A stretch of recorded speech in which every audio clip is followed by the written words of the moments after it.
तो फिल्म की शुरुआत में हमें तकरीबन तबाह हुई दुनिया को दिखाया जाता है और एक न्यूज़ रिपोर्ट से हमें पता चलता है कि आज से 10 साल पहले इस दुनिया में भयानक ज़ॉम्बी वायरस फैला था। ये कोई छोटी मोटी बीमारी नहीं थी, बल्कि जिंदा इंसानों और मुर्दा लाशों के बीच एक बहुत बड़ी जंग थी जो पूरी दुनिया में चल रही थी। ज़ॉम्बीज़ और इंसानों की इस जंग में करीब 2 मिलियन लोग मारे गए। जो लोग मरते वो ज़ॉम्बी में बदल जाते और ऐसे दुनिया इंसानों के बजाय ज़ॉम्बीज़ से भरने लगी और इंसानियत खत्म होने पर आ गई। इस जंग को जीतने के लिए फिर गवर्नमेंट को एक बहुत ही खतरनाक फैसला लेना पड़ा। इन लोगों ने प्लान किया कि ये लोग हर उस जगह को बॉम्ब्स के जरिए तबाह कर देंगे जहाँ पर ज्यादा इन्फेक्टेड लोग हैं। ज़ॉम्बीज़ तो खत्म हो गए, पर बुरी बात ये थी कि इन जगहों पर मौजूद सर्वाइवर्स भी मारे गए थे। गवर्नमेंट ने उन सर्वाइवर्स के बारे में कुछ नहीं सोचा था, क्योंकि इस वायरस को कंट्रोल करने का ये आखिरी ही रास्ता बचा था। अब 10 सालों के बाद सोसाइटी ने अपने आप को दोबारा से बना तो लिया है, लेकिन अभी भी इस दुनिया में तबाही साफ नजर आती है। इसी न्यूज़ रिपोर्ट में हमें रिजॉर्ट नाम के एक फेमस होटल के बारे में भी पता चलता है, जो पिछले 10 सालों में सभी लोगों की इंटरटेनमेंट बना हुआ था। इसलिए नहीं कि वहाँ खाना अच्छा था या माहौल अच्छा था, बल्कि इसलिए कि ये रिजॉर्ट आइलैंड्स पर बनाए गए थे। उन आइलैंड्स पर जहाँ पर अभी भी ज़ॉम्बीज़ मौजूद थे। लोगों के अंदर एक नया शौक पैदा हो गया था ज़ॉम्बीज़ को शिकार करने का। द रिजॉर्ट नाम के ये होटल्स बहुत ही सिक्योरिटी के साथ अपने गेस्ट को रिजॉर्ट के अंदर लेकर जाते थे और फिर उन्हें अपने ही साथ ज़ॉम्बीज़ के शिकार पर भी ले जाते थे। ज़ॉम्बीज़ के शिकार करने को इन लोगों ने थेरेपी का नाम दे दिया था। उनका मानना था कि वो लोग जो अपनी फैमिली से बिछड़ने के गम में हैं, वो आकर इन ज़ॉम्बीज़ से अपना बदला ले सकते हैं और अपने गुस्से की आग को कम कर सकते हैं। इस न्यूज़ रिपोर्ट में द रिजॉर्ट का बताने का मकसद ये नहीं था कि लोग रिजॉर्ट में जाना शुरू कर दें, बल्कि न्यूज़ रिपोर्ट बताती है कि रिजॉर्ट नाम के वो होटल ही दोबारा से ज़ॉम्बीज़ के इस खतरे को दुनिया पर फैला चुकी हैं और गवर्नमेंट ने दोबारा ये फैसला लिया है कि जहाँ जहाँ द रिजॉर्ट होटल हैं उन आइलैंड्स को ही तबाह कर दिया जाएगा। यानी वहाँ पर जो बिलियंस ऑफ डॉलर्स लगाए गए थे ज़ॉम्बीज़ को इंसानों से दूर रखने के लिए, वो सारे पैसे जाया हो चुके थे। अब रिजॉर्ट में ऐसा क्या हुआ था कि वायरस दोबारा फैलने लगा और सिक्योरिटी फेल हो गई। ये दिखाने के लिए सीन्स कुछ दिन फ्लैशबैक में चले जाते हैं। हमें मिलानी और उसके फ्रेंड को दिखाया जाता है। पता चलता है कि मिलानी उस पुरानी जंग की वजह से गहरे सदमे में है। उसको साइकोलॉजिकल इश्यूज हैं, क्योंकि उसने अपने फादर को ही ज़ॉम्बी बनते देखा था और आज भी वो सीन उसकी आंखों के सामने घूमता है और उसे डिस्टर्ब करता है। इसी वजह से वो जिंदगी को नॉर्मल करने के लिए बहुत ही ज्यादा स्ट्रगल कर रही है। उसकी इसी स्ट्रगल को देखते हुए लोगों ने उसे रिजॉर्ट के बारे में बताया और कहा कि तुम्हें वहां जाना चाहिए, शायद ज़ॉम्बीज़ को मारने के बाद तुम्हें तुम्हारे ट्रॉमा से लड़ने के लिए कुछ मदद मिल जाए। इसीलिए वो अपने फ्रेंड और उसके कुछ दोस्तों को भी अपने साथ चलने के लिए मना लेती है। रिजॉर्ट की तरफ सफर करते हुए मेलानी 2 लड़कों से भी मिलती है।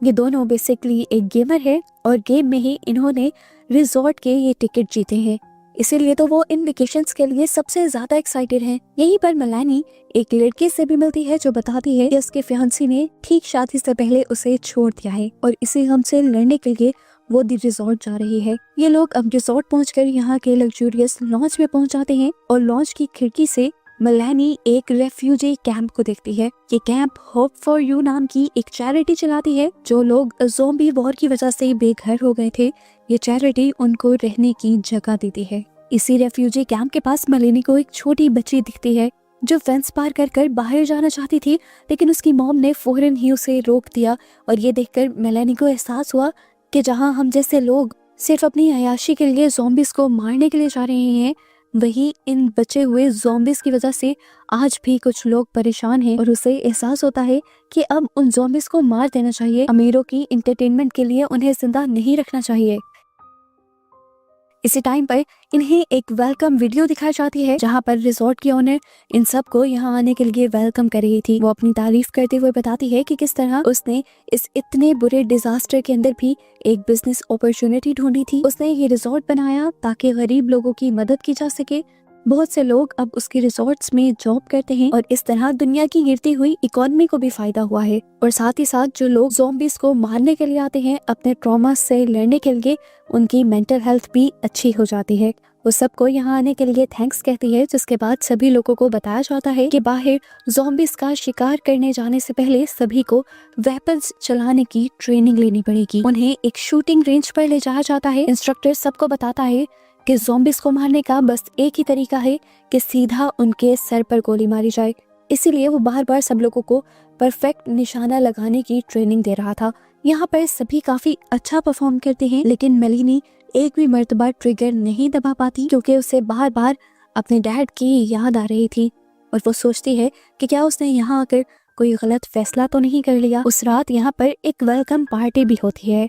यहाँ की ओनर सभी मेहमानों को ये दिखाती है कि ये जगह उनके लिए बहुत ही ज्यादा सेफ है और उनके कंट्रोल में है। ये दिखाने के लिए वो एक बंधी हुई ज़ॉम्बी को स्टेज पर भी ले आती है और उसकी आंखों में आंखें डालकर खड़ी हो जाती है, सबको ये प्रूव करने के लिए कि उसे ज़ॉम्बीज से डर नहीं लगता और ना ही बाकी लोगों को रिजॉर्ट में होते हुए ज़ॉम्बीज से डरने की जरूरत है। उसकी स्पीच देते ही सारे क्लैपिंग करने लग जाते हैं, जिसके बाद सभी पार्टी कंटिन्यू कर देते हैं। जिस टाइम सब लोग पार्टी में बिजी थे, हम देखते हैं कि सैंडी नाम की वो लड़की जिसका फियांसे उसे छोड़कर चला गया था, वो चुपके से यहाँ के कंट्रोल रूम में घुस जाती है और पता चलता है कि वो यहाँ पर किसी बड़े प्लान से आई हुई थी। वो एक एक्टिविस्ट ग्रुप की मेंबर थी, जो एक्टिविस्ट ग्रुप ये मानता था कि रिजॉर्ट ठीक नहीं है। वो यहाँ पर मेन फ्रेम कंप्यूटर को हैक कर लेती है और वहाँ से कुछ फाइल्स डाउनलोड करके यहाँ से भाग जाती है। वो असल में इस रिजॉर्ट के सारे बुरे और खतरनाक कामों का पर्दाफाश करना चाहती थी। सैडी को बस यही पता था कि उसने कंप्यूटर्स को हैक करके यहाँ से सिर्फ डाटा चुराया है। उसे ये नहीं पता था कि उसके एक्टिविस्ट ग्रुप ने ही उसे धोखा दे दिया है और उसके कंप्यूटर को हैक करने की वजह से कंप्यूटर में वायरस भी अपलोड हो गया है। खैर वो तो यहाँ से निकल जाते हैं और थोड़ी ही देर बाद रिजॉर्ट के इंजीनियर्स सिस्टम में खराबी नोटिस कर लेते हैं। सिक्योरिटी प्रोटोकॉल यहाँ के स्लो हो जाते हैं, सीसीटीवीज काम करना बंद हो जाते हैं। हालात इतने खराब हो रहे थे, इन्हें ऑनर को बताना चाहिए था, पर अपनी जॉब्स बचाने के चक्कर में इन्होंने ऑनर को कुछ नहीं बताया। पूरी रात उन्होंने सिस्टम ठीक करने में लगा दी, लेकिन वो कुछ भी ठीक नहीं कर पाए। अगली सुबह हमें दिखाया गया कि असली गेम शुरू हो रहा था। सभी गेस्ट एक सफारी ट्रक में बैठकर होटल के सेफ जोन से बाहर निकल जाते हैं ज़ॉम्बीज का शिकार करने के लिए। सेफ जोन के बाहर ज़ॉम्बीज अभी भी खुले घूम रहे हैं। गाइड यहाँ का रूल समझाता है कि तुम्हें कभी भी इस ट्रक से बाहर नहीं निकलना। इस ट्रक में बैठे बैठे ही सभी ज़ॉम्बीज को मारना होगा।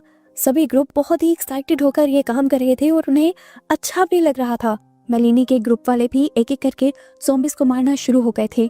गेमर्स ने तो बहुत एक्साइटेडली ये किया था और दो ज़ॉम्बीज को मार दिया था। उसके बाद मेलिनी के फ्रेंड ने भी बहुत से ज़ॉम्बीज को मारा और जब मेलिनी की बारी आई और उसने स्नाइपर के टेलीस्कोप से ज़ॉम्बी को देखा तो उसे ज़ॉम्बी की आंखों में उदासी दिखाई दी। ज़ॉम्बी को देखकर उसे ज़ॉम्बी में वो इंसान दिखाई दिया जो कभी जिंदा हुआ करता था। वो उसे मारने की हिम्मत नहीं जुटा पाती और स्नाइपर नीचे कर लेती है। तभी उसकी जगह उसके ग्रुप का एक सोल्जर आता है और जल्दी से उस ज़ॉम्बी को मार देता है। उसकी स्किल्स को देखकर यहाँ के गाइड्स भी हैरान रह जाते हैं। जैसे जैसे शाम ढलती है, ग्रुप को सफारी जोन में एक सेफ कैंप में ले जाया जाता है। इस जगह पर चारों तरफ कांटे लगाए गए थे इंसानों को ज़ॉम्बीज से बचाने के लिए। ये लोग बोनफायर बनाकर बातें करने लग जाते हैं। मेलिनी सबको बताती है कि उसे ज़ॉम्बीज से बहुत ज्यादा नफरत है, लेकिन उसके बावजूद भी वो ज़ॉम्बी को मार नहीं पाई क्योंकि वो कंफ्यूज है कि क्या ज़ॉम्बीज को मारना सही है। सैडी कहती है ये लोग जो उन्हें गोश्त के टुकड़े की तरह इस्तेमाल कर रहे हैं सिर्फ अपने फन के लिए, उससे तो बेहतर है कि इन्हें मार दिया जाए। पर मेलिनी को लगता था कि इस तरह अगर वो एक ज़ॉम्बी को मारती है तो उसके अंदर किसी भी इंसान को मारने की भी हिम्मत पैदा हो जाती है और ऐसे मॉन्स्टर्स को मारते मारते वो खुद कब मॉन्स्टर बन जाए इन्हें पता भी नहीं चलेगा। इधर कंट्रोल रूम में हालात हाथ से निकलते जा रहे थे। इंजीनियर्स को आखिरकार एहसास होता है कि सिस्टम फेल हो चुका है। इस सिस्टम को ये लोग दोबारा से ठीक नहीं कर पाएंगे और इन्हें अब अपनी बॉस को ये सब बताना ही होगा। लेकिन अब बहुत देर हो चुकी है। कंप्यूटर सिस्टम पूरी तरह क्रैश हो जाता है। इतने में वो अपने बॉस को ही जाकर बताते ही हैं तो यहाँ देखने को मिलता है कि सारा सर्वेलेंस सिस्टम तबाह हो गया है।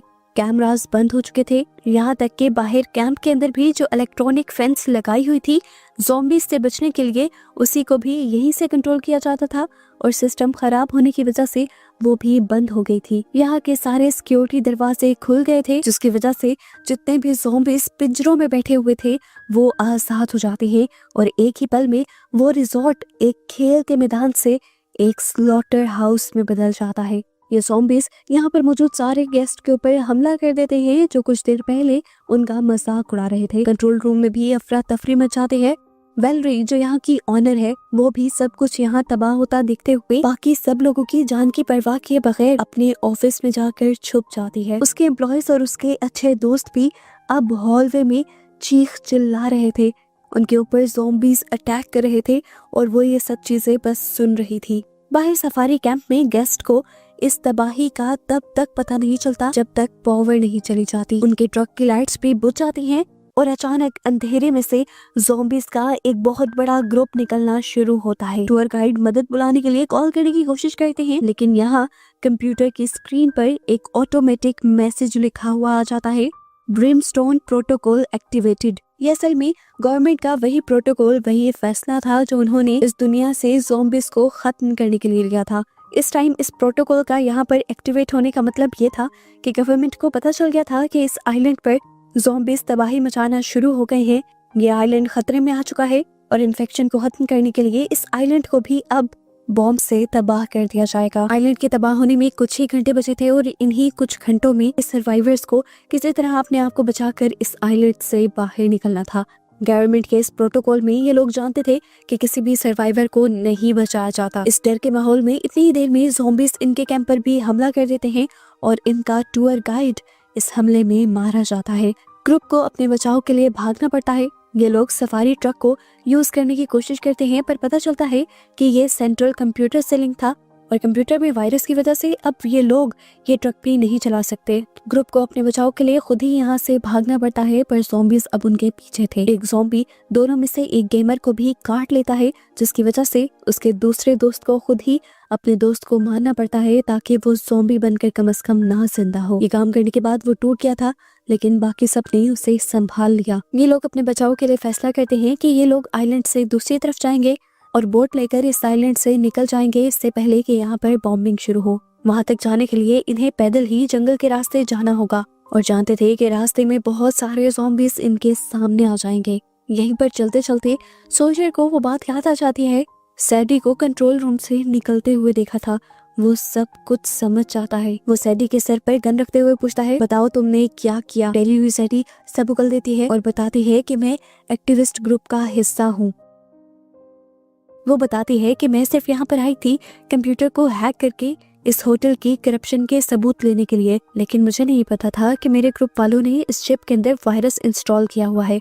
ग्रुप को सैडी के ऊपर इतना ज्यादा गुस्सा था कि वो लोग उसे यहीं पर छोड़ जाने का फैसला करते हैं पर मेलिनी को उस पर रहम आ जाता है और वो उसे साथ ले जाने की जिद करती है क्योंकि जो कुछ भी उसने किया था वो अनजाने में किया था। ऐसे ही भागते भागते ये लोग होटल के करीब पहुंच जाते हैं। होटल के बैक कॉरिडोर से निकलते हुए इन्हें आइलैंड की दूसरी तरफ जाना था पर अब इस तंग से कॉरिडोर में भी वो ज़ॉम्बीज उनका पीछा कर रहे थे और इस सारी अफरा तफरी में सैडी और जैक अपने ग्रुप से अलग हो जाते हैं। ज़ॉम्बीज का एक ग्रुप उन्हें इर्द गिर्द से घेर लेता है। सैडी जो इस टाइम अपने आप को ही इन सारी चीजों का जिम्मेदार मान रही थी वो भी नोटिस करती है कि उसे भी ज़ॉम्बी ने काट लिया है और जल्द ही वो भी एक ज़ॉम्बी बन जाएगी।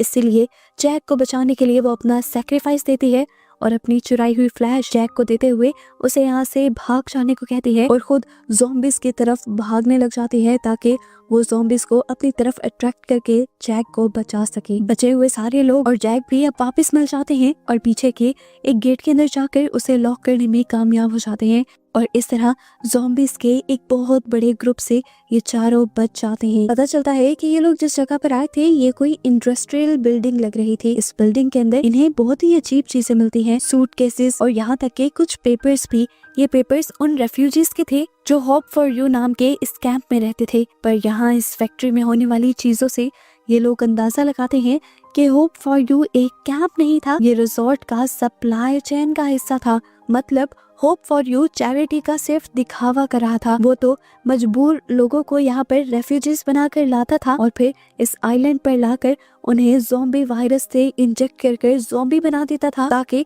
द रिजॉर्ट का बिजनेस चलता रहे और अमीर मेहमानों को शूट करने के लिए ज़ॉम्बीज मिलते रहे। यहाँ पर जितने भी ज़ॉम्बीज मौजूद थे ये उस टाइम के नहीं थे जब ज़ॉम्बी वायरस फैला था। अब के ज़ॉम्बीज तो बेचारे मासूम इंसानों का शिकार करके बनाए गए थे। ये चीजें मेलिनी को अंदर तक तोड़ देती हैं। वो समझ आती है कि असली शैतान ये ज़ॉम्बीज नहीं है बल्कि इंसान ही है। अभी ज्यादा सोचने का वक्त नहीं था। ज़ॉम्बीज का एक ग्रुप दोबारा दो तरफ से इनके पीछे पड़ चुका था। उससे बचने के लिए ये लोग जब आगे भागते हैं तो आगे अब इन्हें एक सिक्योरिटी गेट से गुजरना था। ये सिक्योरिटी गेट लॉक था, इसके ऊपर चढ़ना भी मुश्किल था। यहाँ पर हम देखते हैं कि मेलिनी का फियांसी जो हमेशा उसकी मदद कर रहा था और हीरो बन रहा था, वो जब यहाँ पे देखता है कि ज़ॉम्बीज बहुत ज्यादा करीब आ रहे हैं और वो या फिर मेलिनी की जान बचा सकता है या फिर अपनी, तो इस टाइम वो मेलिनी को कुर्बान करने का फैसला करता है और खुद यहाँ से भाग जाता है गेट के ऊपर चढ़ते हुए। ज़ॉम्बीज इन लोगों के बहुत ज्यादा करीब आ जाते हैं और वो सोल्जर जो असल में सब लोगों की मदद कर रहा था, वो इस मर्तबा भी एक हीरो जैसा ही फैसला करता है। मेलिनी को वो यहाँ से भाग जाने को कहता है और खुद पीछे रुक जाता है। वो ज़ॉम्बी को गोली मारता है, लेकिन पता चलता है कि अब उसकी बंदूक में भी आखिरी ही गोलियां थी। वो इन्हीं गोलियों से लड़ने लगा ताकि मेलिनी को वक्त मिल सके यहाँ से भागने का। आखिर गोलियां भी खत्म हो जाती हैं और ज़ॉम्बीज उसके ऊपर हमला कर देते हैं और वो अपनी जान का सेक्रीफाइस दे देता है ताकि सिर्फ मेलिनी जिंदा रह सके। मेलिनी किसी तरह छत पर पहुंच जाती है अपने फियांसे का पीछा करते हुए, जिसके बाद ये दोनों वापस रिजॉर्ट एरिया में निकल आते हैं। अभी भी उसका फियांसे आगे आगे भाग रहा था और कुछ दूर जाने पर जब दोबारा मेलिनी उसके करीब पहुंचती है तो देखती है कि उसके फियांसे को भी आखिर ज़ॉम्बी ने काट ही लिया था। वो जितना भी मौत से भागता, मौत ने उसे पकड़ ही लिया।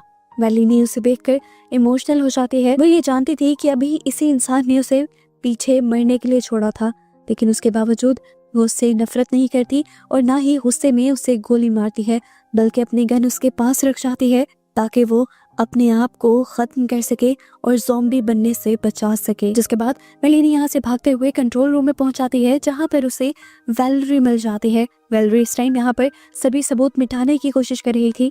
जो बुरे काम उसने किए थे वो सारे कामों को मिटाना चाहती थी। मेलिनी को इस टाइम गुस्सा आ गया था। वो वैलेरी पर चिल्लाने लगी कि कैसे इंसान हो तुम इंसान नहीं शैतान हो। तुमने कितने लोगों की जान ली है सिर्फ इसलिए कि तुम्हारा बिजनेस बढ़ सके। वैलेरी कहती है, मेलिनी मेरी बात सुनो, इस टाइम लड़ने का वक्त नहीं है। देखो इधर से मेरे साथ सेफ जोन में चलो। पर मेलिनी को तो इस पर इतना गुस्सा था कि वो उसके ऊपर टूट पड़ी। इनकी इस हाथापाई के दौरान पीछे से यहाँ के भी लॉक खुल गए और यहाँ बहुत सारे ज़ॉम्बीज ने हमला कर दिया। ये देखते हुए मेलिनी पीछे की तरफ हट गई और वैलेरी के अपने ही एम्प्लॉयज और प्रोडक्ट्स, यानी वो इंसान जिसको उसने ज़ॉम्बी बनाया था, वो अब उसे ही काटने लगे। इसी सब चीज का फायदा उठाते हुए मेलिनी ने यहाँ से भागने का फैसला किया। मेलिनी फाइनली इस रिजॉर्ट से बाहर निकलकर आइलैंड के दूसरे किनारे पर पहुंच चुकी थी और उसी टाइम उसे अब आसमान में जेट्स की आवाज़ें आ गई थी।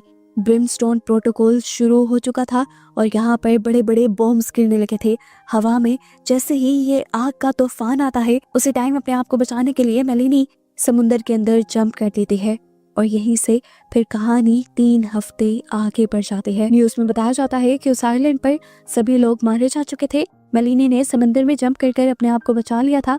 उसके पास इस टाइम सैडी की फ्लैश ड्राइव भी थी जो सैडी ने जैक को दी थी और जैक से मेलिनी ले आई थी। उसी फ्लैश ड्राइव के जरिए वो दी रिजॉर्ट के, वैलेरी के और होप फॉर यू चैरिटी के सारे काले कारनामे सबके सामने रख देती है। होप फॉर यू चैरिटी जिसका बहुत बड़ा नाम था, जहाँ पर लोग बहुत सारे पैसे दिया करते थे, एक ही मिनट में वो बदनाम हो जाते हैं। मेलिनी से काफी सारे लोग इंटरव्यू लेना चाहते थे क्योंकि वो एक बहुत बड़े हादसे से बचकर आई थी और वहाँ पर बहुत कुछ देख कर आई थी, लेकिन मेलिनी कोई भी इंटरव्यू नहीं देती। बस एक बात सब लोगों से कह देते हैं कि हम इंसान इन ज़ॉम्बीज से ज्यादा बड़े शैतान हैं। मूवी के पोस्ट क्रेडिट सीन में हमें दिखाया जाता है कि उस आइलैंड पर ब्रिमस्टोन प्रोटोकॉल के बावजूद भी कुछ ज़ॉम्बीज बच गए थे जो समुद्र के जरिए तैरते हुए अब मेन लाइन पर आ चुके थे और उन्होंने सर्वाइवर्स पर हमला करना शुरू भी कर दिया था। और इस चीज से हम अंदाजा कर पाते हैं कि जिस ज़ॉम्बी वायरस को खत्म करने के लिए गवर्नमेंट ने बड़े बड़े फैसले लिए थे, बहुत बड़ी बड़ी कुर्बानियां दी थी, वो ज़ॉम्बी वायरस दोबारा इस दुनिया को तबाह करने वाला था।